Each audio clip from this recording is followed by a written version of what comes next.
Welcome everyone to our Tuesday night chat. It's so good to be with you all tonight. This is where the My Self-Reliance community get together. We connect and we talk about all things really important in the world. And at the moment, it's winter in Sydney. Let me introduce myself. I'm Kelly Wilkins, your host. And as we jump into tonight, we're talking about wellness, how to stay well in winter. Now, I know that with everything that's going on, it's really hard to stay on top of health. So this is what we're going to get into. There's lots of you who have very good protocols when it comes to having great health. And I've also brought on some experts tonight. So I want to introduce you, first of all, to good friend and, well, I first met Rob Pryor about 2 years ago, I would say, and he has written the book, The Healing Power of Cancer. Now, Rob, can you come off mute and say hello, and I'll be able to pin you there. Hello, Kelly. Hello, everyone. Lovely to have you. There we are. Now, Rob was at the Natural Health Society conference we had on Saturday, and I have interviewed Rob before on this channel, and he was there sharing with us his story of how he overcame cancer. So I think that if anyone's an expert on health, that'd be Rob. Well, welcome to you and well done. Thank you, Kelly. Good to have you. Now, we do have a few other experts who are in the audience and also coming on a bit later. But first of all, I want to just bring you all up to speed. I'm going to share my screen.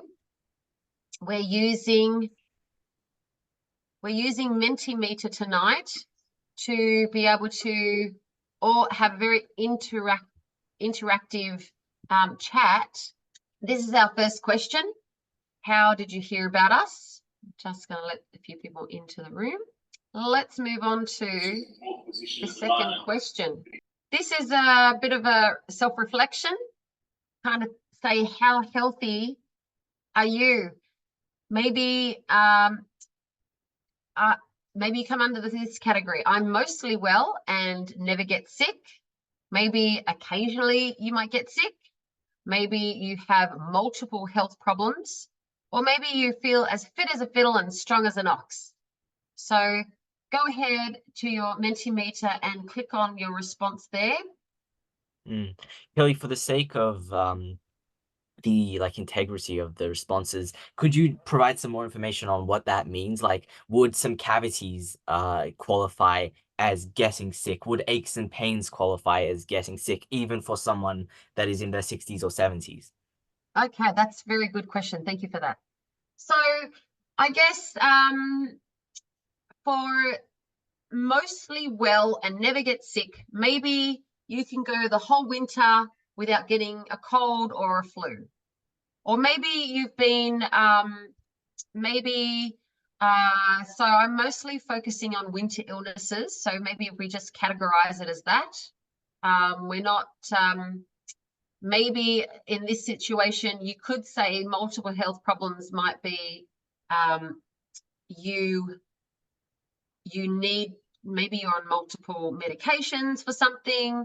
Maybe you have a host of health concerns. Do I need to be more specific than that? I don't know why that blue line is on the screen. Someone told me once what the secret of that was, and I can't remember. That's annotation. So whenever you share a screen, somebody can go and annotate and draw all over your screen. You have to disable it somewhere in the security settings. Okay. And that's usually, okay, there you go. It's disappeared. Okay. So is everyone been able to answer that? And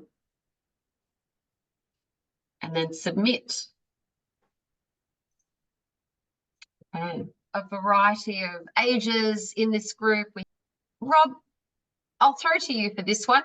Since doing the initial cancer, I want to say treatment, but, you know, overcoming cancer, Do you find yourself getting unwell these days, or do you mostly get through a winter? I know. I've had no colds or flus or anything this winter so far. To tell the backstory very briefly, Kelly, and I know I am guilty of being a motor mouth, but there may be people here who are not aware.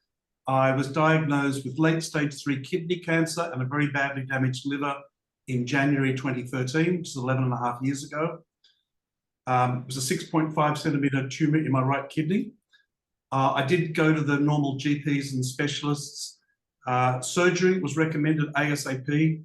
The oncologist said my life was at risk, I needed to move quickly.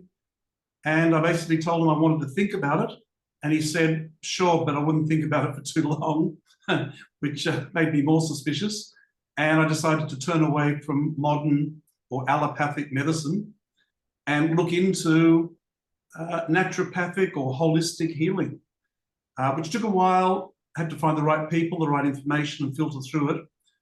But it worked to treat, and 13 months later, completely cancer-free, liver in perfect condition. That's the story in a nutshell. Yeah, it's a great story, and we'll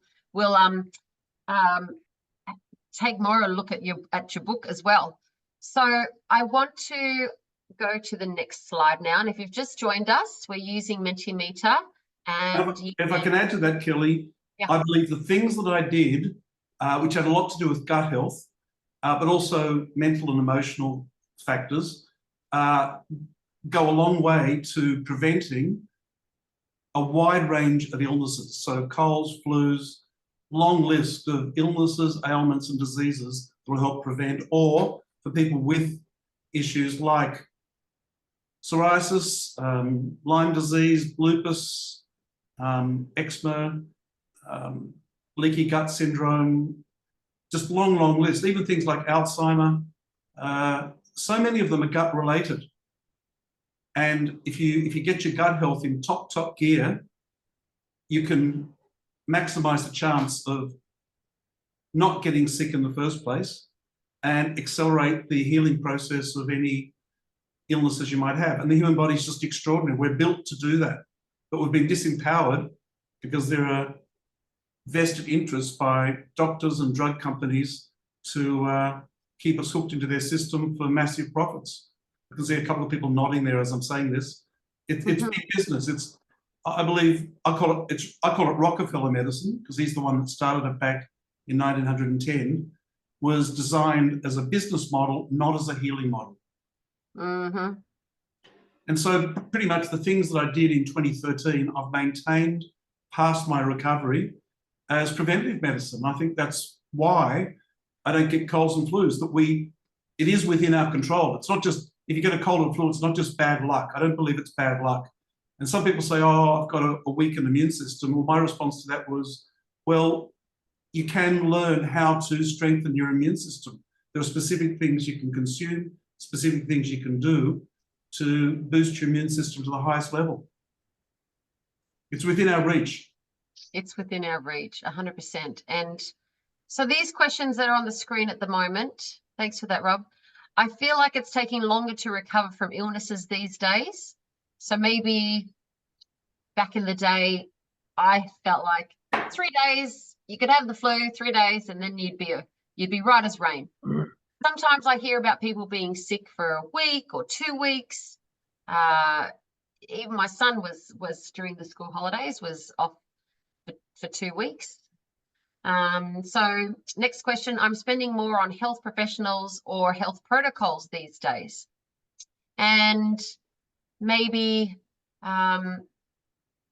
you like to see a health practitioner. Maybe you are spending less because you feel like you can do everything naturally yourself. So my understanding of health has changed recently since more knowledge has come to light. So I feel like when I'm watching, there's so much information coming through, and my whole paradigm of, for instance, meat, how healthy is meat, and there's lots of people doing carnivore diets. Well, I didn't think that was a thing until recently, but there you go. So we're getting lots and lots of answers coming through now. So strongly agree, it would be to the right, and strongly disagree to the left. And don't you love this? You can see everyone's answers coming through, and then the average moves. So with the second one, the health professionals, do we take naturopath into consideration for that? Because well, that's because normally when you go to the hospital, maybe you have Medicare, so it's not necessarily coming out of your wallet at that point. But so for me, a health professional could be a naturopath. It could be, yes, it could be your chiropractor. 100%. So good question. All right. Has everyone had a chance to answer that one? Can I move to the next one? All right. So look where our answers are 2.4 for how long you feel like it's taking to recover. So that's different to how I thought it would end up. There you go. Okay, sorry about the squiggles on the screen. I'm not doing that. Okay, what do you feel like is the most common places to catch an illness? Would it be on public transport, i.e. catching a train or a plane, at a family function, could be at a wedding or other family get-together, church has popped up there, very good. Would it be at a shopping centre, or in a crowd or auditorium, maybe a cinema, maybe at a sports centre? Do you feel there's another one that hasn't been said? And maybe if it's number 6 other, maybe you can call it out. So I just went to Queensland on the weekend, a quick trip, and I found myself coming back with a cold. I haven't been on a plane for 5 years. So that's the answer for me. Now I just want to welcome Candace Coughlan, who's joined us in the chat. She was also at the Natural Health Society Symposium on the weekend. And so, Candace, I'll just bring you on. In first place is public transport. Second place is at the shopping centre. Third place is other. Oh, now, so pop in the chat or come off mute if you want to say what the other is. Work, yes, workplace. That was a big one. I work from home, so I never thought of that. Oh, others just moved to second place. There we are. Now we're going into suggestions for what people do to clean your drinking water. Now, assuming that we're all on the same page that that we don't drink the water that comes out of the tap. So what do you do to drink clean water? So you've got 3 options there. Now you might have distillation, okay. You might have a particular filter that you like to use. If so, you can mention the brand of it. You might buy a particular water or have it delivered. Rainwater tank. Oh yes, you drink tap water is on there. Boiled, filtered tank water. Very good. Complete home filtration. Excellent. You might want to mention the brand. Happy for you to do that. I have a Kangen pump up bore water. Very good. Now we haven't had anything be repeated because usually something that's repeated would be gets bigger. So a filter jug, yes, that you can take with you. A British Birkfield Berkeley, I heard they are very good. Complete home filtration, there you go. See, that's bigger, so that's someone else has agreed with that one. Australian mountain water. A filter installed and filter again. Okay. Cherie, I'm pretty sure you add essential oils to your water. Very good. Rainwater, good. Maybe someone uses rainwater and then adds, then filters the rainwater.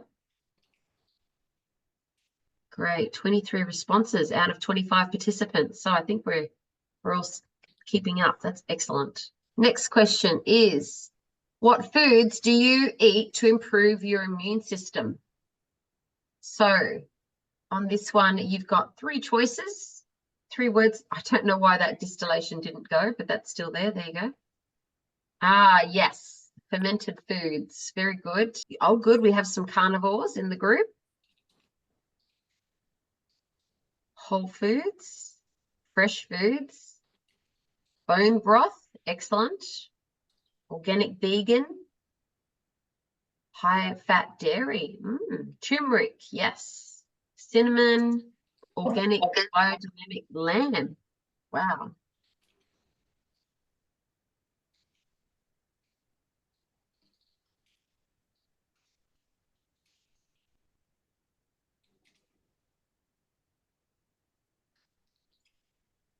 Herbs and spices, homegrown veggies, organic veggies, wild hunted organic meat. Oh, we've got a lot of great people in this group. And a few I'm sure that live on property. Kefir, that's great. Rob referred to this during his talk about fermented food, but we have on Candace. Candace, do you want to give a word here about why fermented foods are so good to improve your immune system? Yeah, sure. So for those of you that don't know me, I teach a lot with regards to food as medicine. Spoke with Rob on the weekend as well.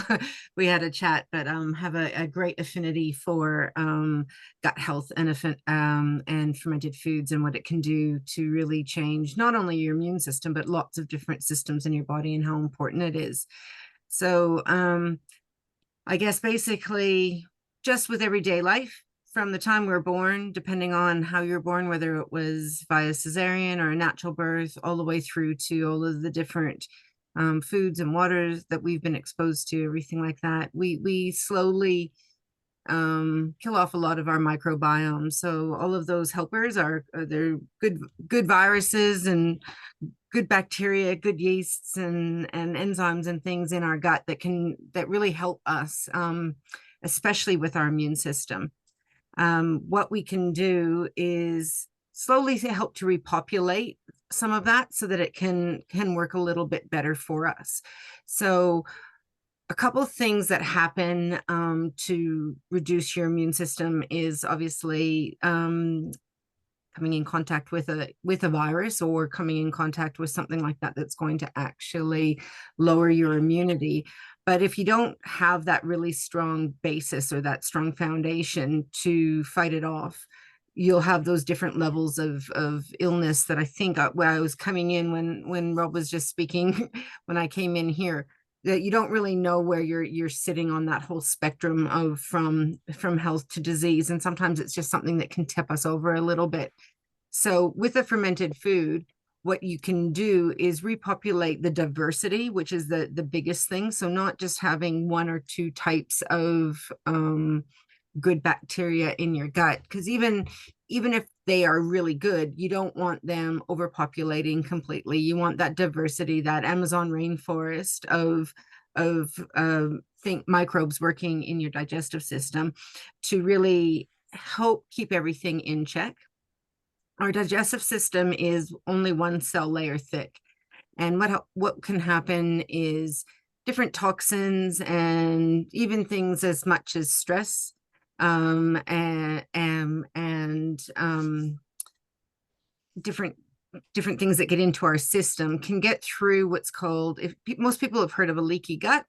What that is those junctions or those tight junctions that hold your gut lining in a tight barrier can open up and allow different particles to get through, including the viruses, including different bacteria, but also even from an autoimmune or an allergies perspective, it can allow things to get through to into our body that are not supposed to be there. So keeping that gut lining really tight, keeping those junctions tight, and repopulating and having that variety really helps with your overall health, especially coming to immunity. So what I do recommend is having a lot of variety of different foods. So a lot of variety of fermented foods. So not just a whole bunch of sauerkraut or a whole bunch of kombucha, but maybe a little bit of sauerkraut, a little bit of kefir, a little bit of yogurt, a little bit of kombucha or fermented beverage, a little bit of that every day or two. What it'll do is it'll help to just keep repopulating and cleansing out everything. Kombucha is really good for actually cleansing our body.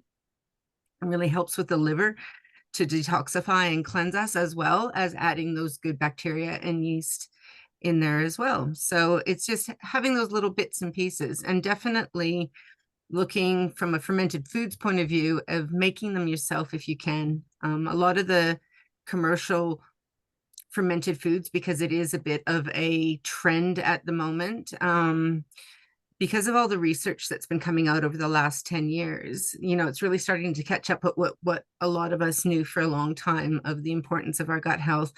Is a lot of these commercial companies are just putting out what I'm going to say is junk food for the junk fermented food.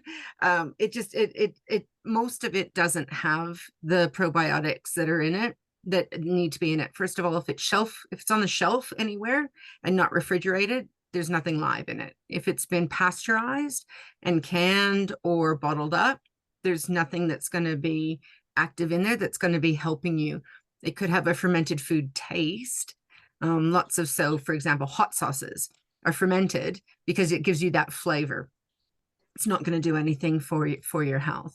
But and even things like sauerkraut that is in your aisles or in the cans that are in the aisles, it's not going to help unless it's been bought from like maybe a health food store or the refrigerated section. And you need to look at it and see that it says that it's got live and that it's raw, first of all, not heat pasteurized, and that it's got live probiotics in it.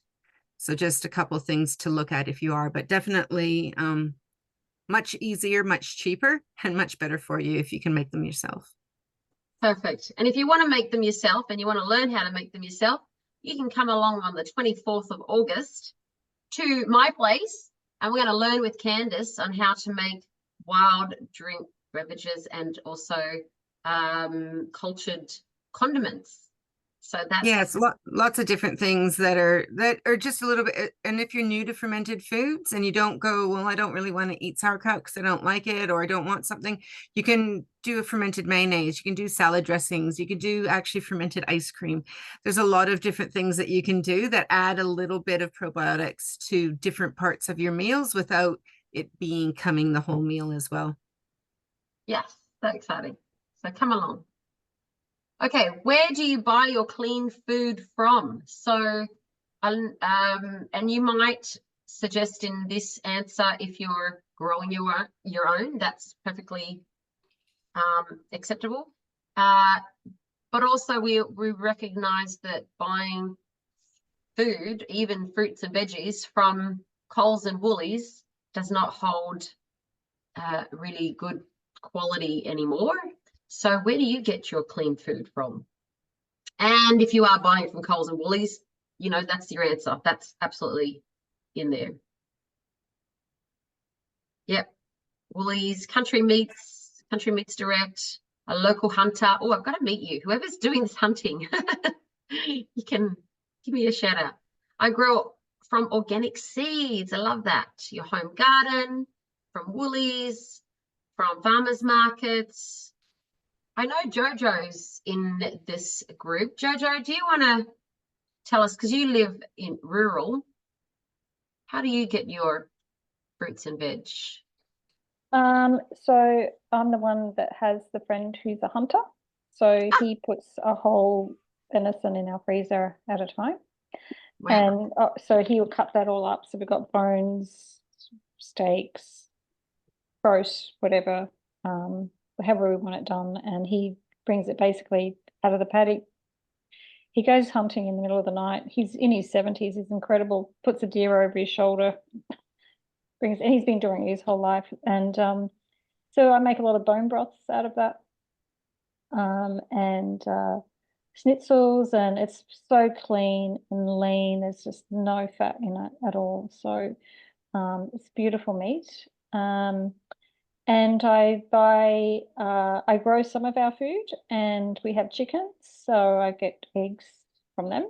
And then we just either go to the markets or go to the local organic store to get whatever else we need. Beautiful. I love some of these other answers coming through. I know Cherie puts thieves fruit and veggie soak, so that she's cleaning her produce before eating them. Local fishermen, local hunters with what else? Oh, box divvy. So if anyone's in Sydney, you can use box divvy to purchase your foods, and maybe you have other co-ops as well.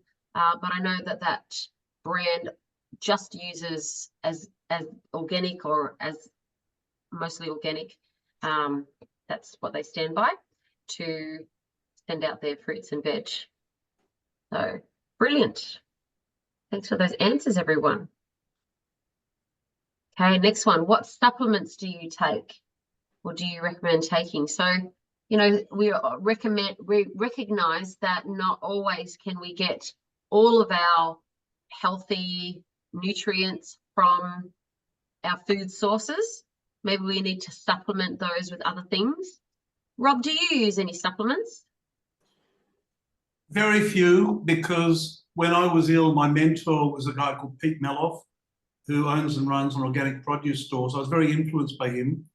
And he believes strongly that anything in its natural state, unprocessed, the more unprocessed, the more natural, the better. So, you know, most of the things that people get in supplements, you can get in, you know, vegetables and herbs, things like garlic, ginger, turmeric, herbs. So that's pretty much what I stick to these days. Mm-hmm. So how? Again, a lot of supplements are money-making exercises.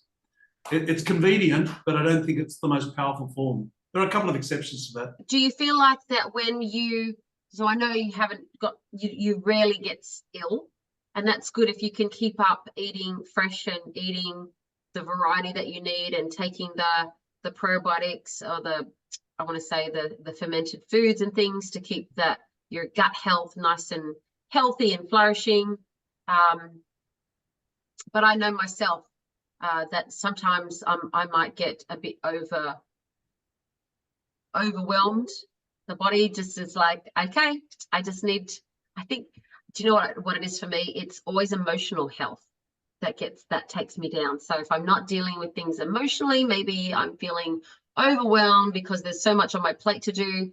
And so it's not a cold as such, but it's like a way a body's saying you need to rest.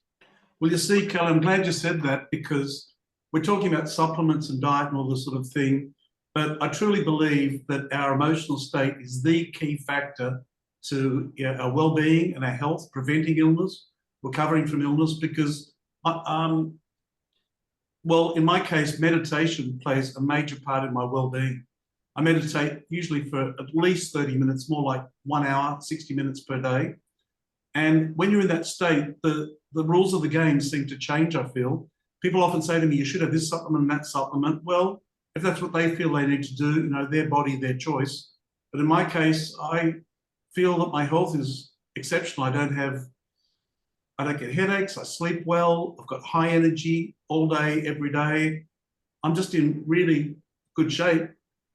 And I think meditation plays a magical part of that. I was very influenced by a book called Power versus Force by Dr. David Hawkins, where he talks about the 17 different levels of human consciousness. And as you ascend that ladder or that scale, each time you go to a higher level, it recontextualizes your view of life, your experience of life, and the way you just go about living your life and maintaining mental and emotional health. So, and you know, there are people who, like Anita Morjani, I think I mentioned at the talk, cured herself of cancer through no changes to diet, no supplements, no herbs, no juicing. It was purely by mindset.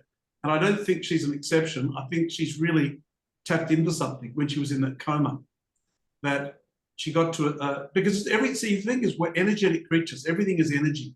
And when your body is in a very highly energized state, very high vibrational state, miracles really can happen. You can recover from just the worst of illnesses, the most dire illnesses. I mean, she was on death's doorstep. She had multiple tumors throughout her body. This is going back, what, 10, 15 years? Then she went into a coma and got into a highly energized, highly charged state.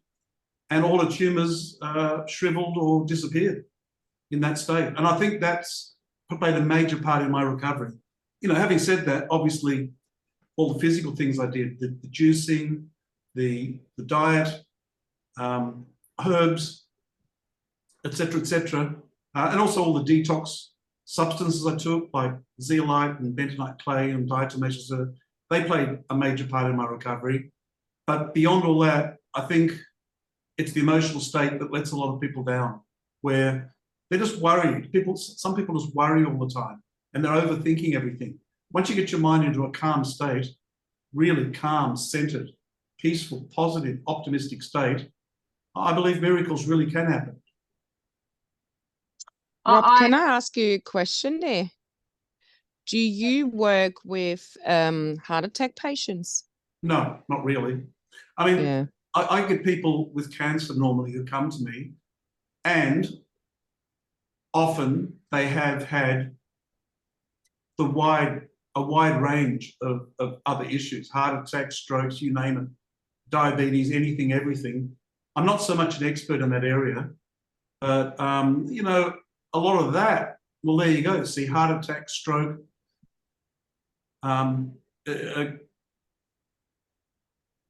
caused by a very negative emotional state where the person's just not at peace with themselves. Yeah, I agree with that too. That meditating on your physical condition, on your emotional condition, can make the world a difference. And Cherie and I were talking about this. You know, sometimes it's just being with, rather than trying to reject what is, just being with it the way that it is, and being grateful for what you have. And so if I can speak for you, Cherie was telling me she had a terrible cough, and rather than fighting against her cough, she said, I am grateful for my lungs. I'm grateful for my nose that I'm able to breathe. I'm grateful for my chest, you know, all these things that allowed her to just be present to what is. And then immediately she's able to breathe. Now, she told me that story, and then I told my son that story, and he tried the same thing. He said, I'm grateful for my nose. And all of a sudden he could breathe. And I told my daughter that story, and she did it as well. And so gratitude can be one of the most powerful things to remedy even a cold and flu. So Barbara O'Neill's flu bomb. Yes, honey and onions,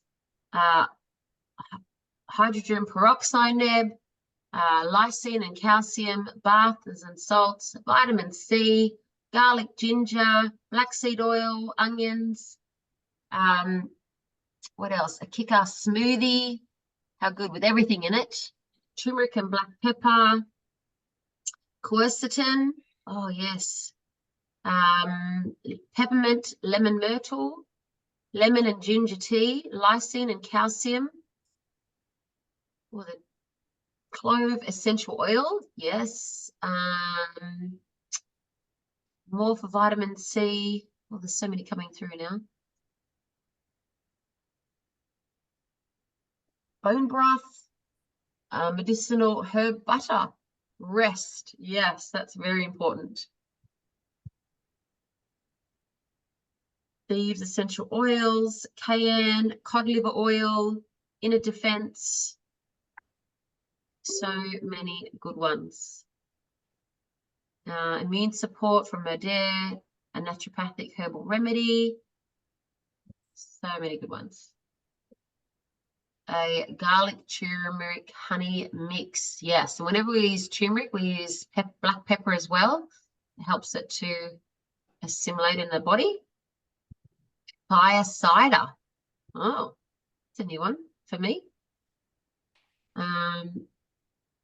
BCAA. Avoid temperature reduction. Yeah, so avoiding trying to get rid of the flu and just letting it work through its thing, huh?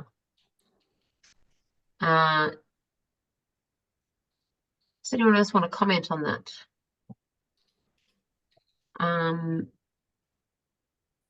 Let's have a look at it. Can I chip in here? Yes, go for it.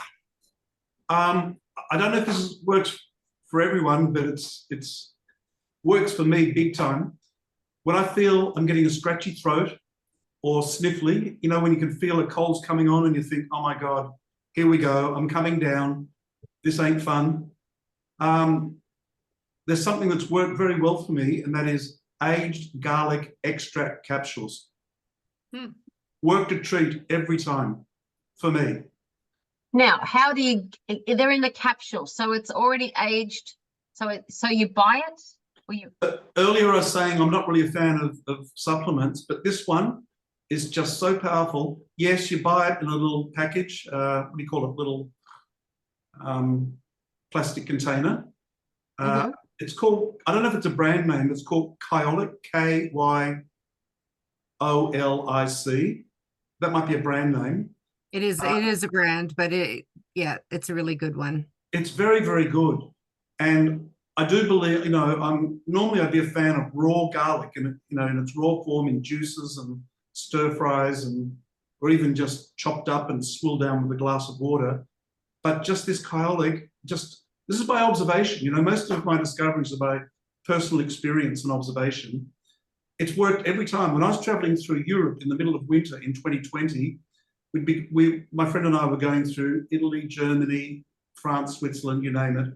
And, you know, you're talking about different places where you can catch colds and flus. We were in shopping centres and on trains and buses and aeroplanes, just every opportunity to catch the bugs. And I think the bugs were getting into my system. But by that stage, I'd become a big believer in terrain theory, which is put forward by a French microbiologist called Antoine Béchamp in the 1850s, who said, yes, you can be subject to all these bugs, but really it all depends on your inner terrain as to how you're going to succumb to them or not succumb to them. Which, you know, when Candace talks about fermented vegetables, that relates to terrain theory. It's making your terrain, your gut microbiome, as healthy and active and powerful as possible. But anyway, getting back to traveling through Europe, many, many times I'd think, oh my God, here we go, just what I don't need. I'm coming down with some bug. This is going to put me out of action. But I carried around with me this little pack of Kyolic garlic, and I'd overdose on it because, you know, I'm a bit of a maverick. I don't always pay attention to the instructions on the pack, and I'm not encouraging or endorsing other people to do this. This is a personal choice I made. You know, it says you should take 2 capsules, so I take 4 or 6. Under the assumption that more is better, which is not always the case with medicines or herbal medicines, but for me, it worked. And I never got sick on that whole 10-week trip through the UK and Europe with all the winter, and their winter's more cold and harsh than ours. I never got sick. So again, you know, that's a sample space of 1, which research scientists would say is insufficient to draw conclusions. But I have recommended this to many friends and family, and they've all come back with similar experiences, that it's prevented them from getting ill or helped them to recover quickly if they do get ill. Yes. And I Kelly, get no commission from that company for endorsing them. I just think it's a winner. I just Kelly, need to explain what's on the screen, then I'll let you go. The Okay. favorite go-to alternative, it refers to your health professional that you might go and see. So for me, it's my my chiropractor who does NET, who works on the emotional technique more than anything. So you might like an acupuncturist or there's a whole raft of natural Bowen on the screen, homeopathy, massage, biofeedback, garden, the raindrop technique, aquaponics. Okay, Candace, you wanted to say something. I was just gonna say, and if you can't find the Kyolic garlic, which is really good, and we used it I grew up with it in Canada, especially. You can make it's a fermented, but you can ferment garlic in honey, and it works the same way, and it ages over time, and it's 6 months to 2 years, and then you can take just a little bit of the honey, or you can actually eat the garlic. Basically, the garlic enzymes and everything goes into the honey, and the honey actually softens the garlic, but the honey is also very medicinal that way. So that's something that's really easy to do, and really good for you to have at any time of the year. It's obviously messier. You can't keep it in your pocket like Rob did as he was walking around Europe.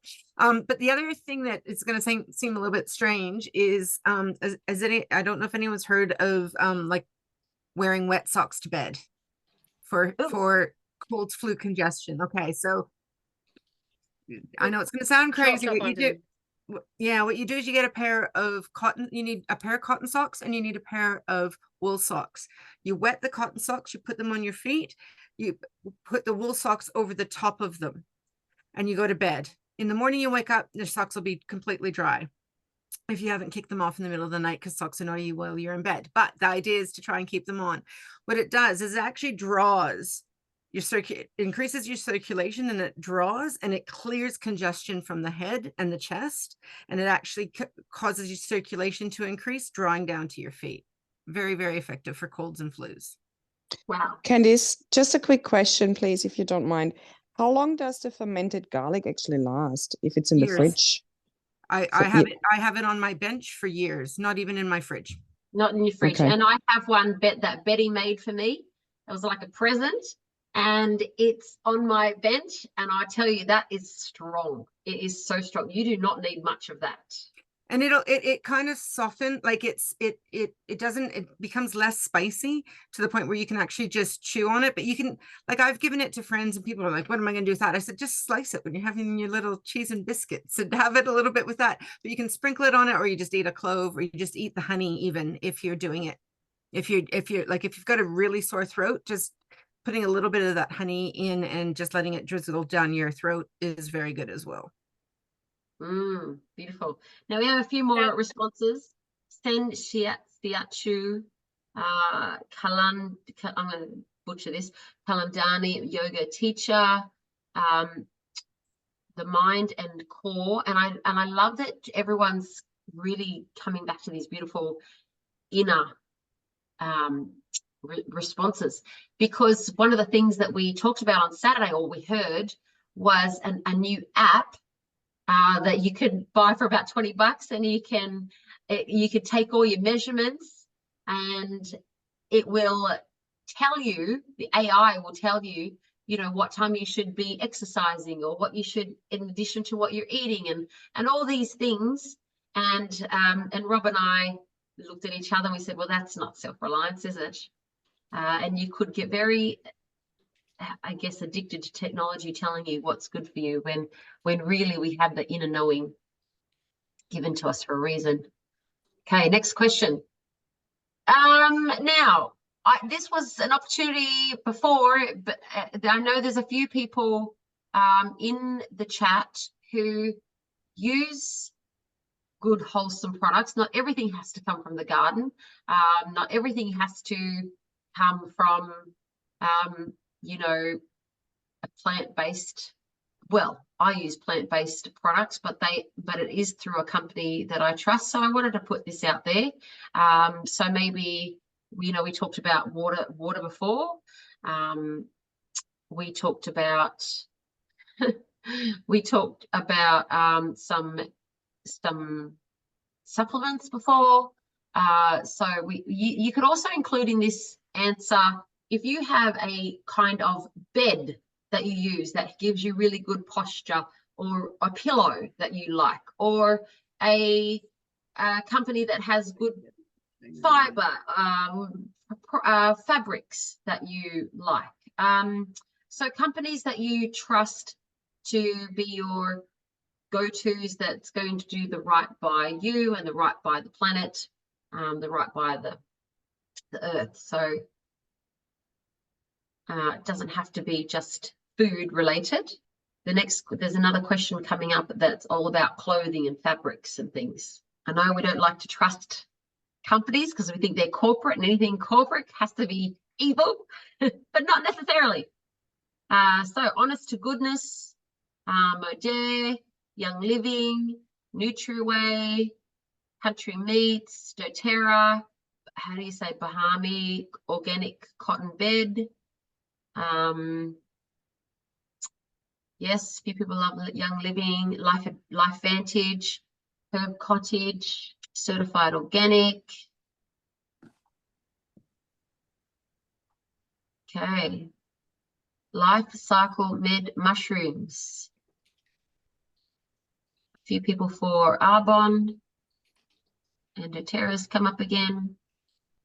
Blantz. Oh, haven't heard of that one. Now Possibly. Is Now Possibly a company? What do they do? Great responses. Thanks, everyone. And I want to say that if you have a company that you love, I use the Kangen for my water, or if you represent a company, you might want to come to our festival in October and share what you do with everybody. Everyone's keen to find what is wholesome and good products that we can use. So on a Thursday and Friday, we actually have a business section that you can share in our Telegram channel as well. So happy for you to do that in our Telegram group. But always read the labels. That's a really great idea. Next one. Cleansing detox protocols. So this one, if you have, we kind of touched on it a little bit before. We kind of said some foods or supplements that we might use. But if you have a protocol that you'd like to share, then happy for you to put a little response in here. Rob, share with us some protocols that you learnt about whilst you were overcoming your cancer treatments and things. Okay, so yeah, detox is really important. There are some, I guess you'd call them supplements that you can take which clean out your gut.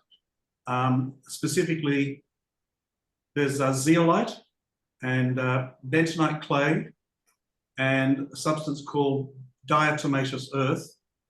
I find that third one quite remarkable. When you look under a microscope, it looks like it's got little hooks on it. It's an inorganic substance, but it hooks onto bacteria and viruses and fungus and protozoa and removes them through your digestive system and takes them out of your body. Yeah, and fun fact, actually, farmers use it to as a pest riddance mechanism. To what it does is that when slugs go over it, it rips their insides basically and kills the slugs. That is correct. I still take it to this day, which I think also explains why I never get sick. I can't remember the last time I got a cold or flu. It might have been about four or 5 years ago. So I think, you know, that whole cancer experience went from a nightmare to a blessing, that it just taught me so much about health, and that it's not a fad thing. It's something to stick to for as long as you live, of preventing illness. I mean, there's a whole range of foods I will not eat, even though they're tasty and there's there used to be a temptation, but things I know that I'm going to pay a price for if I eat. Junk food, sugar, alcohol, all are poisons, and you're going to pay a price for it, either in the short term or the long term. And so you've got to look at food as medicine. And these substances I'm talking about are just brilliant. Pete Melov sells them at his organic produce store in Mascot. For people that don't live in that area, he does do mail order. I've got a vitamin store across the road from where I live in Bondi Junction that sells, I think it sells the diatomaceous earth, which is also known as fossil shell flour, by the way. But a lot of these things you can buy on eBay at quite reasonable prices, and they'll be delivered. They're available locally, and you'll get them in less than a week. I can't speak highly enough about those. And then you talk about protocols. Well, again, a lot of this comes from my experience when I was ill 11.5 years ago. I was doing far infrared saunas every second day. We're talking about 3 or 4 times a week. Yes. And to put this in context, before I had the sauna, there were times when I felt sick as a dog. I was just so ill, so nauseous, so lacking in energy, just feeling disorientated and aches and pains throughout my body. After I'd done a 45-minute far infrared sauna and then had a cold shower, because that's all Pete Melov had in his produce store. He believes in cold showers. After that, I felt on top of the world, which I found very fascinating. How can you go from feeling that ill and then 45 minutes later, you're feeling fantastic and energized? So I do recommend far infrared saunas, not steam saunas, but far infrared saunas. I live in the eastern suburbs of Sydney. There are many places around, a few places around here that have got them. There's one on Bondi Road called Nimbus. There's one in Paddington called Kaizen. There's actually, I think, 1 or 2 in Bondi Junction that have just sprung up. I don't know if they're so available further out west, but, you know, seek and you shall find. And then the other thing for me was colonic hydrotherapy to clean out the gut. So we're going back to terrain theory again, that most people, their gut is very toxic. There's a thing called mucoid plaque, which builds up on the lining of the digestive system and colon, that builds up over many years of having foods that you think are okay, but really are full of preservatives, colors, artificial flavors, and often the body has difficulty removing them, so they accumulate. And then, you know, how do you eliminate them from your body? Well, colonic hydrotherapy I found was a great way of doing it. I was doing that twice a week in the early part of my recovery. And let me just say again, I believe this is not just useful for recovering from cancer. For anyone that's got any or almost any kind of serious chronic illness, I would strongly suspect they would benefit enormously by doing colonics. They cost, back then, they cost about $110 each session. These days, it's gone up to more like $150 a session, but I consider it was worth every penny. And I still maintain that if I hadn't done those, I don't think I would have come through the other side and recovered from cancer. You know, what I did was I shrunk a 6.5 centimeter, my body shrunk a 6.5 centimeter tumor down to 0 in the space of 12 months. And I think colonics played a major part, and the saunas and the diet and the detox. It was, you know, a multi-pronged approach, which is all spelled out in my book, blow by blow. And physical exercise and sunshine and fresh air are not to be underestimated. Got great healing powers. Yes, 100%. It's a bit harder to get sunshine in winter, although there are some nice sunny days. Yeah, well, and that is the next question, I think. I was just going to say, Kelly, with and Rob, with the diatomaceous earth, if you're buying it online, make sure you're buying food grade. So I also use it to clean pools. So you don't want that in your system. You want the food grade stuff. Very good. Okay, so the question is, I try to get out into the sun, especially in the early morning sunrise. Agree, strongly disagree. I try to cover up with sunscreen to avoid harmful rays. I feel the difference when I don't get exposure to the sun. Sorry I didn't go over those last answers. There were some really great answers on there, actually. Maybe I should go back to them and just have a quick look. Kelly, I think if you click present, yeah, that should present? fix it at the top right. Yeah. Here it comes. Very good. Thank you. Thanks, Zach. I'm glad you're in the room. Okay. No, there's some really great answers on there, and yeah, thank you, Rob. You hit on all the major points that I was hoping you would say. So awesome. Okay, so this was an easy one, I feel like. Either you do or you don't, pretty much. So people understand the how important it is to get sunshine and avoiding harmful rays. Kelly, I've heard widely, now I can't vouch for this, I'd be interested what other people have to say about this, but I've heard that many sunscreens are actually carcinogenic. Yes, yes, Candace, have you got something to say about that? They definitely are. Yes. So I use a product from Arbonne, and they're all about skincare. And when it comes to sunscreen, about the only sunscreen that you want to put on your skin is zinc. And the rest of it, you don't want to use it. And so they use a very particular formula for sunscreen and for babies, and it doesn't last very long. It's not some sunscreens do a good job of covering up and not letting you get your vitamin D, but that's not what we want. And they are, a lot of skincare is very toxic to the body, and so you want to be careful what goes in them, especially anything with mineral oil.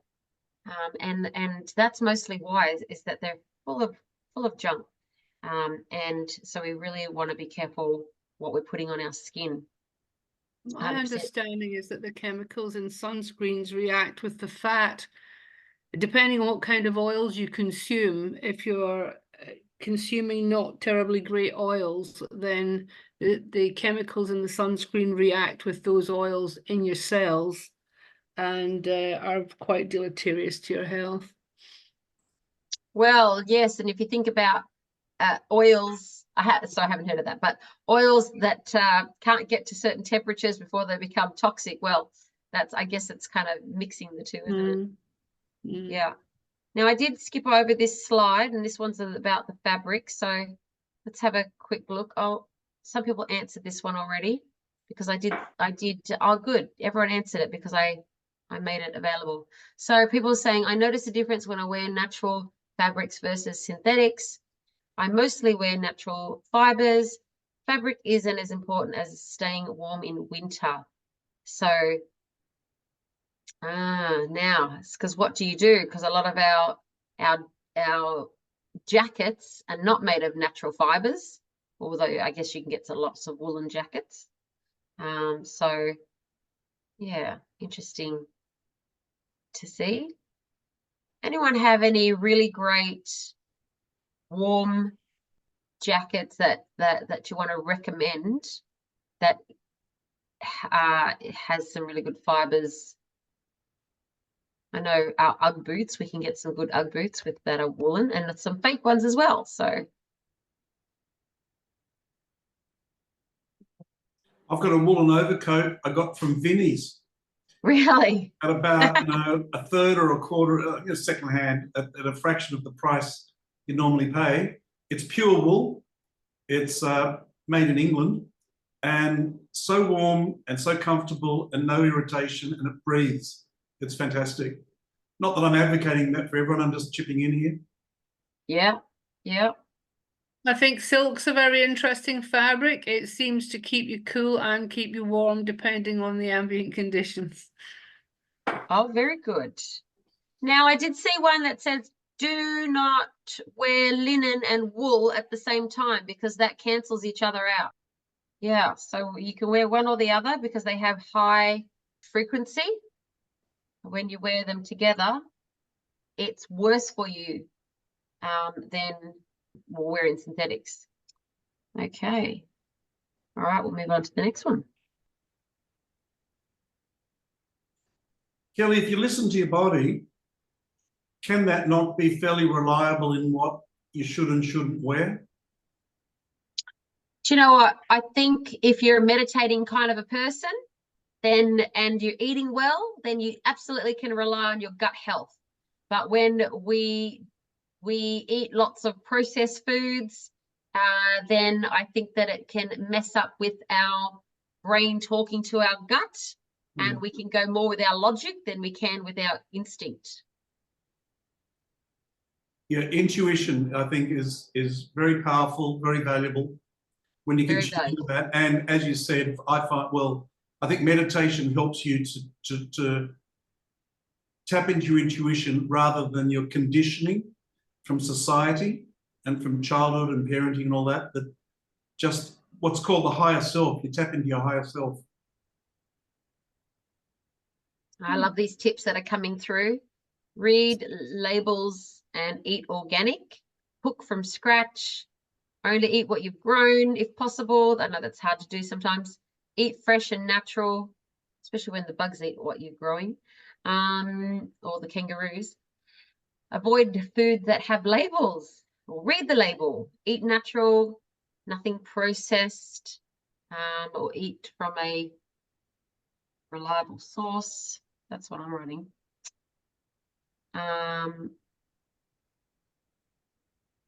What do we else we got?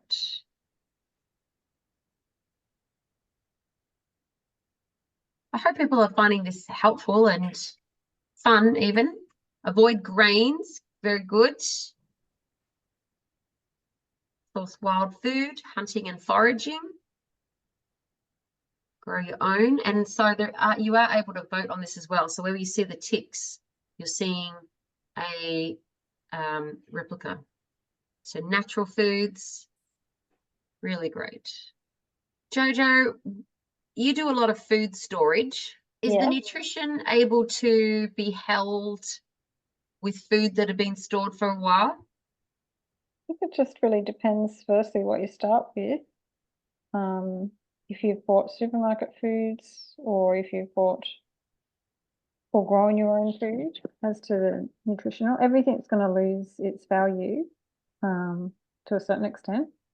But I find, I think there's a certain, well, we know with the pressure canning, they recommend for 2 years that people have opened up canned food using American style of canning after 20 years and still had the food be edible and not contaminated at all. But I really think it has to do with what you start with, Kelly, what the quality of food you start with. So it's really good to use good quality food.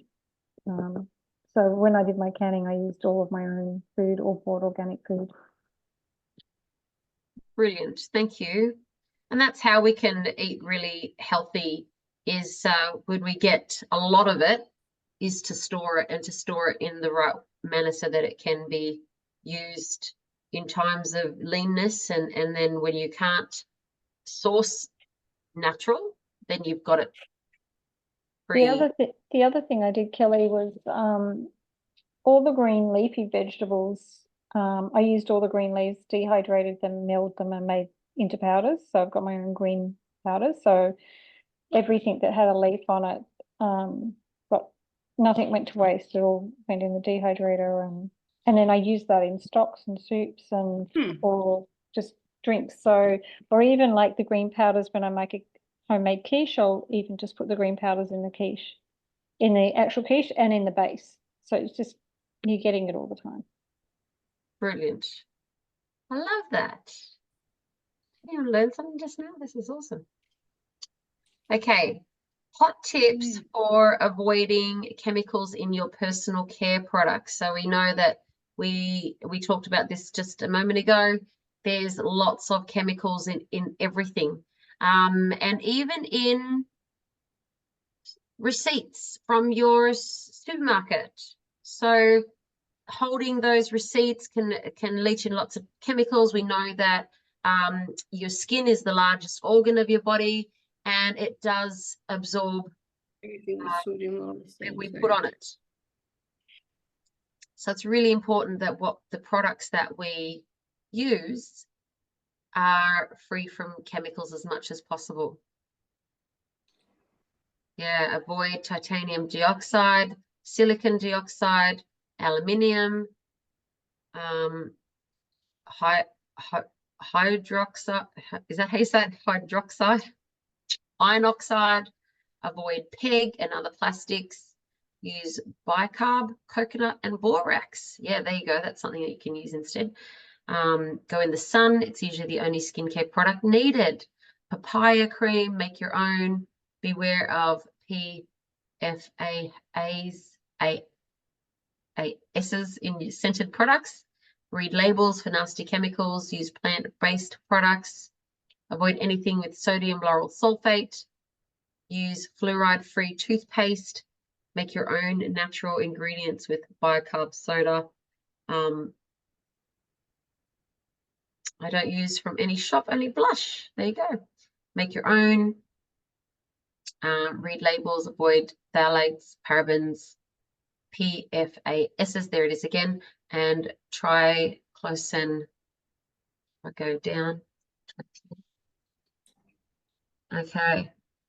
So again, this is my area of expertise. For 15 years, I worked with skincare and makeup, and all of Arbonne's products are guaranteed vegan, no gluten-free, no dairy, no artificial colors and flavors, and all from botanical sources. So for 20 years, I've been using skincare and hair care and makeup without any nasties. And I really have loved that because I'm not making it myself. I'm sorry, I'm not making toothpaste from scratch as yet. Can I throw something strange out there? Strange question. Sure, throw a strange mids. Go ahead. I always wonder how our planet can sustain the amount of products that are being produced, regardless of what it is, whether it be organic materials, you know, coming to skincare, blah, blah, blah. How can there be so much growing that we can, you know, have these quantities available? I mean, just walk into the supermarket. Like, I'm not saying that there's any good food there as such, right? Or good products there. But I sometimes think, look how many of these shops are around in our suburbs, in our area, and everyone is fully stocked. Where is it coming from? Does that make sense? Like, oh, I thought the question was, where's it going, and how's our Earth able to sustain all of the waste? But you're saying, where's it coming from? How can, yes. So if we're saying, you know, let's say we're all buying the same one product of shampoo. I'm just going to use something random. And everything is organic and natural. Well, where is this coming from to have not only stocked the shelves in our area, whether it be the supermarket or our health food stores Are you or talking whatever? about just organic then? You're talking about just healthy stuff? Yeah, I think that's a question in general. Yeah. Don't you think? You're Like, referring I to find some this cognitive dissonance there. There's some cognitive dissonance there because what we've done is we've said, okay, so this is a really nice presentation that we have. Okay, let's tell everyone it's all natural. It's all, you know, no synthetics. So what we have to do then is we commercialize nature. So the moment we commercialize nature, we have to start producing things on an industrial scale, exactly like you're saying. We have to get you the organic food in Coles and Woolworths. We have to get you the organic makeup in, you know, massive distribution. Are you guys, I mean, we're in Australia. Are you guys familiar with Panna chocolates, for example? Yeah. No. Beautiful. So Panna chocolates, we start out with this, you know, this really passionate guy in the kitchen, making these beautiful things, coming up with recipes, and that's how it starts. And then he gets bigger and bigger and bigger, and he commercializes more because he has to. So now he's in your local health food store. This is like 2015, 2016. He's in all of your local health food store, you know, Go Vita and whatever else. And then he gets distribution to Coles and then Woolworths. So now it's the same labels. We're all vegan and chemical free and synthetic free and all natural. But at the end of the day, to achieve industrial level, large scale, hyper large scale production, you have to incorporate. Now you look at his ice creams, a lot of his chocolates now, it's not so clean anymore. Now you find the maize starch coming in and all of these different preservatives that kind of, they weren't there 3 years ago, but now they're coming in. Why? It's because he's producing more larger scale. So either what happens this is, this is relevant to the discussion earlier. What happens is either to maintain the integrity of the product, you have to massively increase the price tag of your goods so that you can fulfill industrial large scale production and still be clean. So your price becomes ridiculously expensive, or you have to start slowly selling out in terms of sourcing cheaper materials and incorporating synthetic materials, preservatives, chemicals. It starts off very subtle and then it increases. And that's the thing where, to answer your question, this idea of, oh, it's all natural is, we've commercialized nature, and it's really not that natural. It's just that, we have a rosemary plant, which is natural. Sure, it's in a dead man's grave of 50,000 acres of rosemary plants that we have, all being fed with, biocides and chemicals and a fertilizer and an insecticide and a herbicide and all of that. But I mean, the insecticide and the herbicide and the fertilizer all have a label on them that says it's organic. So at the end of the day, how do you want to define nature? And then that's how you can find the answer to that. Yeah, that's very, very thoughtful question answer. Thanks, Zach. And on that topic, Zach's going to be with us in 2 weeks' time, talking about this nanotechnology, that these synthetics that get in to minute, they pass the blood-brain barrier, and how we're seeing products that we actually, what he just said, once thought were to be healthy and natural, and now are becoming more toxic, and why this happens. He just mentioned it, but we're going to talk more about that. And I've just gone to the next question. If you've been to see the doctor in the last 12 months, what was it for? Now, talking about there are valid reasons to go to the doctor, and often I can't think of them, but I'm sure they are there. Maybe you're having a baby, or maybe you need a scan. My son is type 1 diabetic, so we see a doctor on occasions frequently, to be able to keep up with his checks. But I love the fact that if you don't have to go to the doctor, then great, you don't have to go. What else do we have? Nearly lost my pinky finger. Oh, that is go get that sewn up. That's a good reason to go.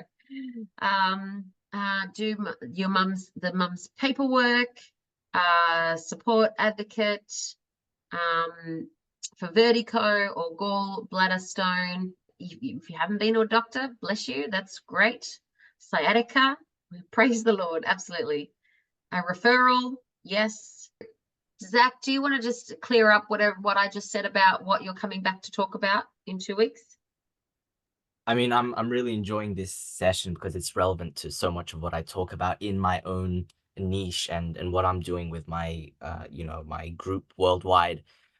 From talking about gut health and introducing that nano aspect of understanding the takeover in our food and what that does to the microvilli, for example, in your digestive tract. So if you want to talk about the biofilms, for example, that prevent absorption of nutrients in your body, or the fact that now you need to eat more food to get the same nutrition or even less nutrition, there's plenty to speak about there.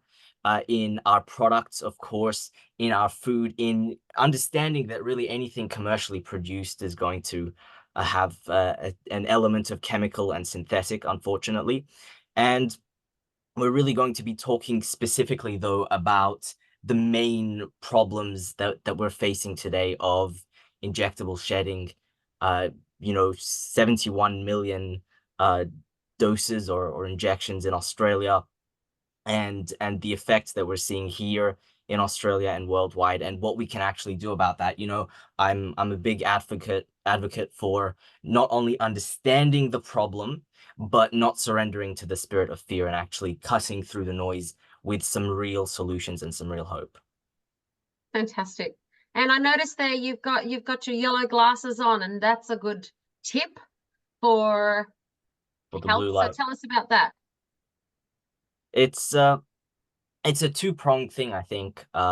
Firstly, of course, is just filtering out any blue light, just for, you know, melatonin production, for the health of your eyes in general. If you can avoid LED lights, there's a lot of reasons to avoid that, but also in terms of Li-Fi or you know, using light to modulate people's nervous systems without their consent, even through their computer screen or their device, their mobile device or whatever it is. It's generally a good practice to have some solution in that regard, even if it's just 20 or 30% blue light reduction. Zach, you just mentioned Wi-Fi. Can I briefly tell a little story? I actually mentioned Li-Fi, light fidelity, but please go on. Oh, I'm sorry. Okay. Well, if we can talk about Wi-Fi briefly, I tutor mathematics to high school students one-on-one. I've done it for 48 years. And I recently had a student called Matt, who's in year 11 in Sydney, high school. And he was really getting quite ill, where he's getting headaches and getting a runny nose all the time, and nausea and fatigue, and his parents just couldn't work out what it was that was causing it.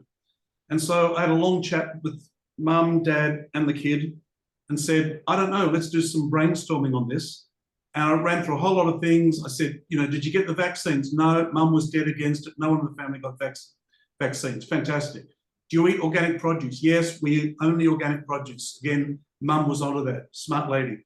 Does he get enough exercise? Oh yes, plenty of exercise. He plays football and cricket and he runs and swims and he's very active. And eventually I said, what about Wi-Fi? Oh yes, we've got Wi-Fi running through the house.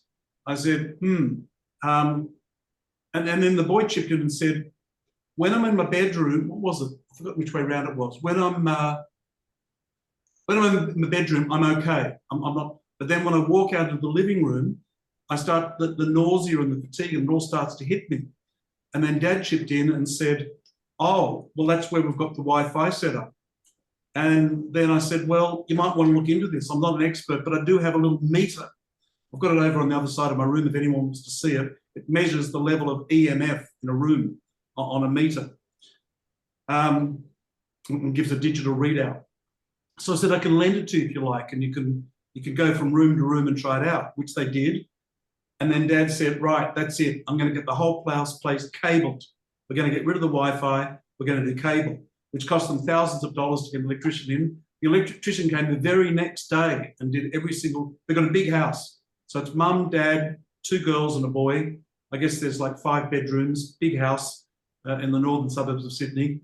And they got the whole place cabled. After that happened, all the boys' symptoms went away. And he had perfect health, no runny nose, no headaches, no fatigue. It all just went away. Yeah. He would have a severe case of electrosensitivity, and that chronic exposure was hurting him. Particularly also now what we're facing is not only the EMFs, but the interactions between EMFs and the metals inside people's bodies. And that is also producing its own byproduct. We've got the organoids throughout the whole house. Wiring, so we have the Wi-Fi, so every single room has multiple organoids in it, and it makes a massive difference.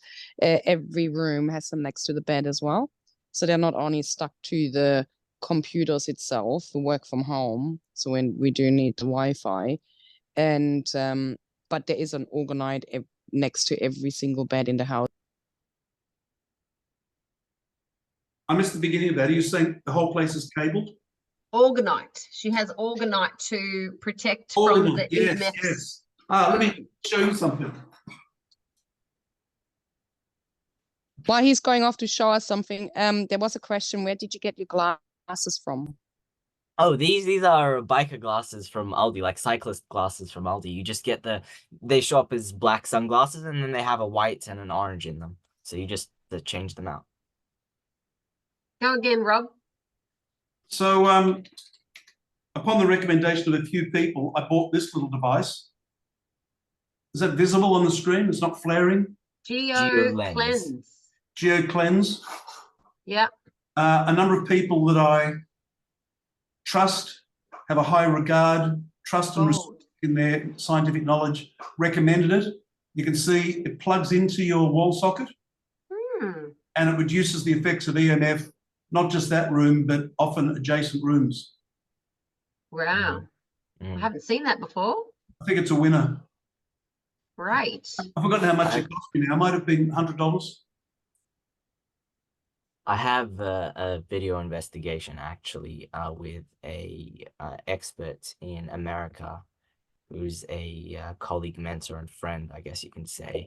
I'll share the video if anyone's interested checking that out regarding EMFs, because he has a very, very like severely electrosensitive son, to the point where it's like they are the canaries in the coal mine, and even beyond like the EMF shielding, he was having issues with still feeling electrically terrorized.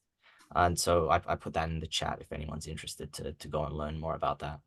I actually had a consultation about, let's see, late 2019. So what's that, 4.5 years ago, of a woman came to my house and did an analysis of how to reduce the EMF. So apart from cabling, one of the things she said is there's a particular paint they can put on your walls, which will reduce the amount of EMF coming through the walls into your residence. Yeah. Yeah, that may be a good strategy. The only issue with that potentially is if they're using a nano silver. So like silver is very common in the EMF protection world. If they're using a nano silver, the scientific literature is unequivocal in the toxicity of that. We're going to talk more about that in 2 weeks. So some of the responses we have on our screen, what will you do differently after this conversation? So, you know, a lot of people have contributed a lot of great things and hope that everyone's learned something new. So I learned this one: wear wet socks to bed when you have a cold or flu. Get out in the early sun more often, just takes a little bit more discipline. Use garlic honey when not well. Actually don't prefer it, but it works. So using it's a good idea. Sun and meditation. Book into Candace's course. Yes, do that. That'd be awesome. Look at home. Have a look at home made skincare course that you downloaded ages ago. Yes, so good. Get a raindrop from Cherie. More sun, fresh air, and nature. Buy Rob's book, The Healing Power of Cancer. I have that book and I recommend it. Plus, Rob also has another book. I thought it was next to me. Happiness. What's it called, Rob? Well, say hello to happiness, the healing mindset. The healing mindset. And I started reading that with my daughter this morning, Rob, and it's brilliant. It's such a lovely, easy read, and it just is so good for the whole family. Rob, tell us more about your book. Well, the first book, you mean? Either one you want to talk about. Okay, well, the latest book is The Healing Power of Cancer, 286 pages long. Initially was just going to be what I thought would be a rollicking good story, blow by blow, week by week, month by month through the year 2013, of how I plummeted into illness, into the depths of illness, and then stumbled, if you believe in that, upon the right people, which I don't believe is coincidence. I think we attract people into our lives that we need and we deserve. It was just going to tell the story of the people I met and the information I got and my recovery journey. But in the process of writing it, I hooked up with 3 different collaborators who brought all these different things to the table, such as a bit of history of how J.D. Rockefeller set about to shut down the natural healers in the early 1900s in order to bring in his petrochemical drugs, purely to make profit, because they don't actually remedy illness. They suppress the symptoms and relieve the symptoms, but don't actually cure anything. And in fact, you could go so far as to say many of these medications cause further illness in the longer term. They might relieve the symptoms and think, oh, this is great, I'm not in pain. Meanwhile, some pretty serious illness is developing because they're toxic, they're synthetic, carcinogenic, very difficult to prove that they're carcinogenic because we ingest so many different things in terms of foods and drinks and different pharmaceuticals and what have you, that it's very difficult to trace back and say, here's the culprit. But I will also go so far as to say that I think chemotherapy is one of the most evil things ever perpetrated upon humanity. It does not cure. People go into remission and almost without fail, within a year or two, they get recurrence, either in the same part or often metastasis in other parts of the body. What I didn't mention at the talk on Saturday, Kelly, was, I might have mentioned it, no, I don't think I did. When cancer cells are attacked by something like chemotherapy, they have a certain intelligence where they develop a protective shield around them to protect themselves against further attacks.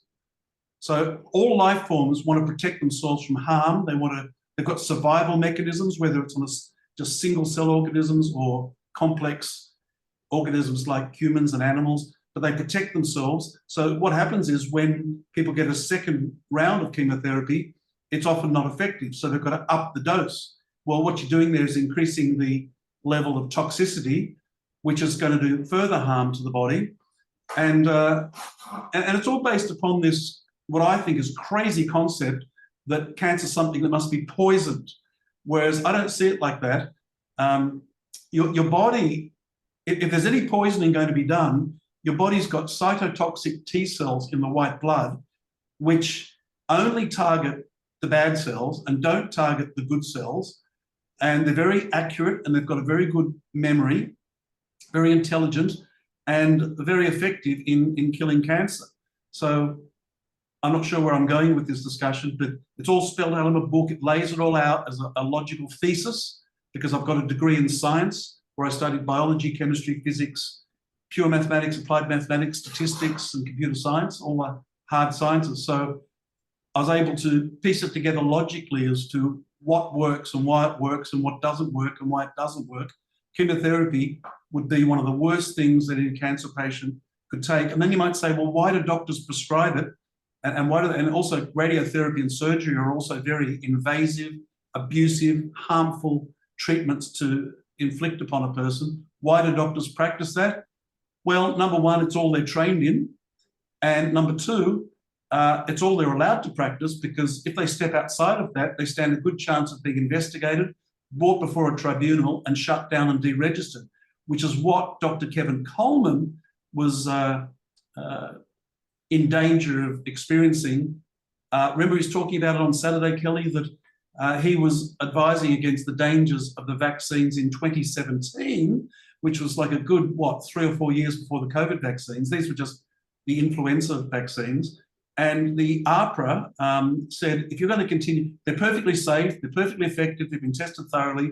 If you're going to continue to criticise them, we will have to do a thorough investigation into your practice. And he could see that he stood a good chance of being deregistered.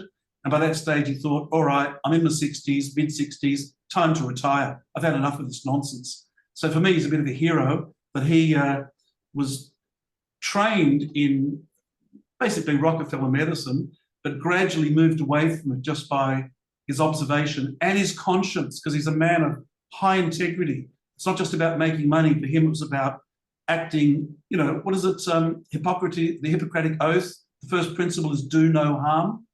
And he could see that these medicines he was prescribing and the vaccines were doing harm. So he had to speak out. Now he still speaks out, but in a different way. So my first book, it started off just being the story, but it ended up having lots of tangents and side avenues about the historical perspective, philosophical, emotional, psychological.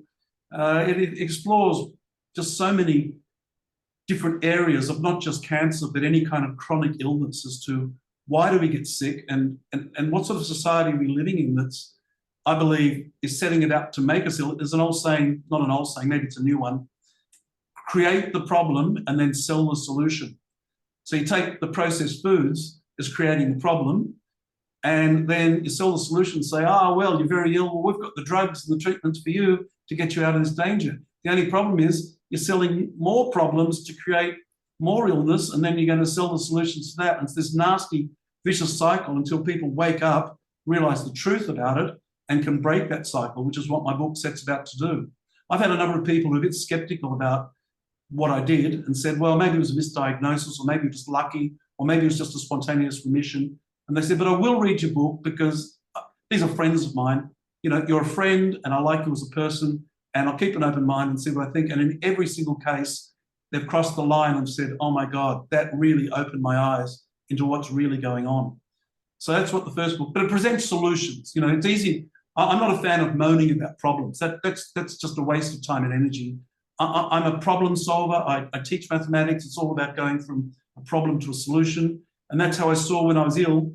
It's about going from this life-threatening problem to finding an effective, safe solution, which is precisely what I did. My first book was born out of some deep emotional traumas that I experienced in the 90s, where I really spiraled into depression and very angry. I can't believe when I look back just how angry and resentful I was, and looked for some way out of that dark hole. At first I was drinking alcohol heavily. Well, that's certainly not a solution. That's just going to exacerbate the problem and mask your problems. And eventually I went to a number of therapists and eventually found this guy, Remedies, who's a psychotherapist and an emotional healer, who I think is a genius. He got me out of that dark hole quick, smart. Within 2 hours, I was like 70% out of the depression and anxiety and anger. He was releasing all this anger through his special techniques. And within another couple of sessions, I was pretty much on top of the world. He was very, very good. And we ended up becoming friends and colleagues, and we wrote the first book together, which is called Say Hello to Happiness, based upon his experience over, he's now in his mid-70s. So he started practicing psychotherapy at 30. He's now 75. So I guess he's still practicing. I guess he's got 45 years experience. He's counseled thousands of people. And the guts of the book, I think the most powerful part of the book is the 31-day program. And each day has an affirmation that he's found from experience to be very effective in emotional healing people who've got some pretty serious issues. People who have been suicidal or depressed or have panic attacks. There's one particular, I think that's the book. I think there's one particular page where there's 3 short sentences that if you say a few times over will release any panic attack you might be having. And I was very skeptical about it, but Michael said, Rob, I promise you it works a treat. I've just helped hundreds of people, and when they say these 3 sentences, their anxiety and their panics just seem to disappear quite quickly every time. And there's one particular occasion where I had to turn to it because I experienced a bit of a panic attack, and it worked for me. And that was well after the book was published, so I became convinced of how effective it is. It was actually adapted book called, what's it called? A Course in Miracles. Has anyone heard of A Course in Miracles? That's just one of the days. I just wanted to reference what you said before, Rob. Kevin Coleman, Dr. Kevin Coleman, who was there at the weekend, I actually spoke to him this afternoon, and he said he would have loved to have come on the call tonight, but he goes to bed at 8 p.m. because he gets up at 4:30 and goes for a swim every morning. Amazing. And he said this morning was 16 degrees. It was very cold. Kevin has told me a few times he believes, and it astonished me at first, he believes that first book has helped him more in his recovery from his prostate cancer than my second book. I think the second book, he knew a lot of it through his practicing and research years, but the first book, he said, has addressed his emotion, the underlying emotional triggers of his illness. Because Michael and I, and Kevin obviously, believe that every illness has a psychosomatic connection. Which is not to say that diet and environment don't play a part in contributing to illness, but there's always an emotional component that must be addressed. And Kevin said he had a breakthrough recently where actually he had 2 sessions with Michael, 2 psychotherapy sessions. And after the second session, Michael said, I don't think I can help you anymore. I think you should go on a meditation retreat. So Kevin did a 10-day Vipassana meditation retreat. And he said on the second day, it brought up some childhood traumas, and he released them and realized this was something pretty monumental. And then what happened after that is his PSA readings, which is a way, it's for people with prostate cancer, isn't it? That's, can anyone shed a light on what PSA stands for? They had dropped dramatically, and he can attribute it purely and directly to the meditation. So I think, like my book, the first book with the 31 days of affirmations and meditation and kinesiology, these sort of energetic treatments can really make an enormous contribution to people's health and healing. And neglect that, I think, would be a great oversight on the part of anyone that's got serious illness. And you're really doing yourself a big favor to look into these things. I teach meditation. It's one of the things I do with the people that I coach. And I just want to mention too that someone else said on the slide is to get back to not just meditation, but prayer and connection with God and our source. And you know, to give thanks to Him that created us, and realize that He has given us all the nature and everything that we need to renew and revitalize our body and mind and soul. And so it's all there, and it's all there in abundance, and really recognizing that we have a plentiful, we're abundant in God's great gifts, and to give thanks to those things, and focus on those good positive things, because that's what you focus on is what comes back to you. We had a chat in the Telegram earlier this week. You know, two people can look at the same picture. One will see the mistakes and errors and negativity, and the other will look on the beauty and the positivity. And those things, as we look towards the positive, then that's what will grow. Feed the one that, there's an old Indian tale, isn't it? Which wolf will win? It's the one you feed. And so your dominant thoughts will create your reality. So if your dominant thoughts are, you know, and I'm speaking from experience. Back in the 90s, I was pretty angry and hurt and resentful and bitter against certain individuals and against the world. And I had to really work on that to release all that. And those negative thoughts were creating chaos around me in my life. And I thought it was random. But when I shifted all that, you actually, you know, the human aura is magnetic. That if you're putting out negative energy, you're going to attract that back to you. Like attracts like. If you're putting out love and positivity and kindness and honesty and truth and fairness and compassion, guess what? You're going to attract exactly that back into your life. Like attracts like. Yeah, beautiful. Beautiful. Anything, closing words from you, Candace? Anything you want to add before you wrap it up? No, I just, as we've been saying, and I think a lot of people that are on this call and follow you, or and follow this whole community are all very much in line with just, you know, looking at taking as much as we can into our own hands and trying to get back to the basics. And if we can really simplify the world we live in all aspects, we're going to live much healthier lives. Beautiful. Thank you. That's what my self-reliance is all about, isn't it? So yes. And so looking forward to seeing as many as you possible come and do Candace's course with me on the 24th. I'm in Austral, so we're in Sydney. So, but don't let that stop you if you're in another rural. Come on, we'll find a place for you. Sorry, Kelly, for anyone that missed, could you please explain how we can access Candace's course and when it is? Oh, very good. So hopefully someone's put in the group. There was a link to Candace's course. Maybe Emma can put that back in the group chat again. But you can also find that on myselfreliance.com.au, and you'll be able to see the link there in our Telegram group as well. And if you're not on my email list, then put your email in the chat. You can direct message it to me and I'll make sure that you're on our mailing list, because I do send that out in our mailing list as well. So love for you to be able to access all the great information and also this recording. So make sure you put your mailing list email there so you can jump on that. And then also come back in 2 weeks' time when we will have a longer chat with Zach, who will go into more depth about our health, in particular these nanoparticles.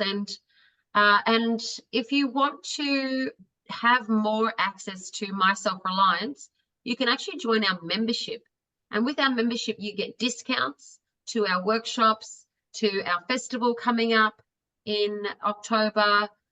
We have monthly socials, a course that you can, courses that you can do online. We have tomorrow night, oh, this is the big one. Tomorrow night we start our permaculture course. So that runs for 3 weeks. So it's the principles of permaculture with Natasha Stafford. And so if you're looking to do any more growing in the garden and all these beautiful things that we talked about tonight, then jump on. We actually have a deal. Buy one, get the second ticket half price. So that's buy one for $40 and get the second ticket half price for $20. So that we can just get yourself and a friend on, split the difference with your friend, whatever, just to get more people accessing that program, because it's so good, and it runs for the next 3 Wednesdays.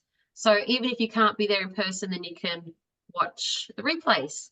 And if I may add, Kelly, quickly, from my own perspective, I don't know Natasha personally, but from my own perspective in understanding industrial production of our food, permaculture really is the way to go in understanding, in putting back organic matter into the soil, locking down metals in the soil and nanomaterials and just general whatever, forever chemicals, all of that stuff in the soil, and providing really just as much nutrition as you can for what you eat.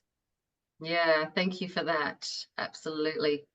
And also just a shout out there for people who would like to see My Self-Reliance grow in your area. I am taking on hub leaders. And so a hub leader looks, if you see yourself as a hub leader, someone who likes to gather people together, likes to continue learning and get the information first, and partner with me in building My Self-Reliance across Australia, then give me a shout out. There is a financial opportunity there for you as well, and we'd love to grow My Self-Reliance in your area. So thank you again for my beautiful experts, Rob Pryor. You've a wealth of knowledge. We thank you for having us back. And if you want to see Rob talk all about the book, I'll actually put a link into our first interview together back into our groups, and you'll be able to hear Rob's talk from there. And thank you, Candace Coughlan, for your amazing insights. We really appreciate everything you have to offer. And also you will see Candace not only in workshops but also at the festival. And again, Zach, thanks for sharing your insights, and also Jojo, who had to get off earlier, but she'll be at the festival as well. So, and thank you everyone for jumping on tonight and sticking in there. We have gone the full 2 hours, and it's been, we loved having your input, and I hope that you enjoyed the interactive session tonight. It was really great to see what you are doing and getting your inspiration as well. So please share the recording. I think it's there's a lot of gold there. So thanks everyone. We'll see you next time. Thank you, Kelly, for organizing this. My pleasure. Thanks, Rob.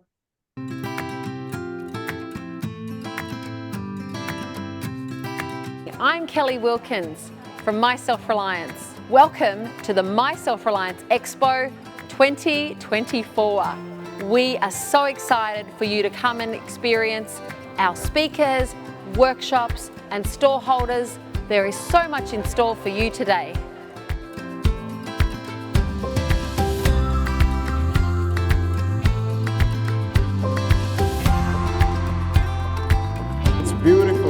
Absolutely stunning. It's going to brighten up any room, right? Absolutely stunning. Going once, going twice. Sold.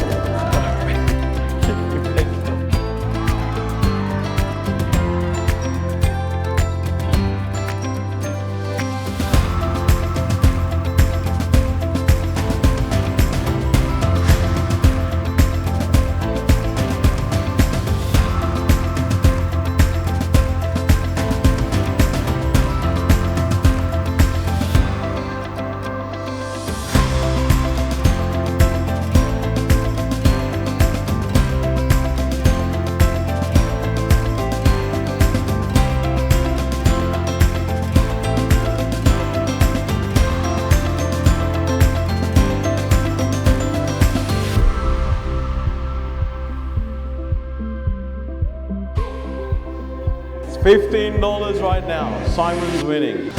Sold. Well bought, Ben. Well bought.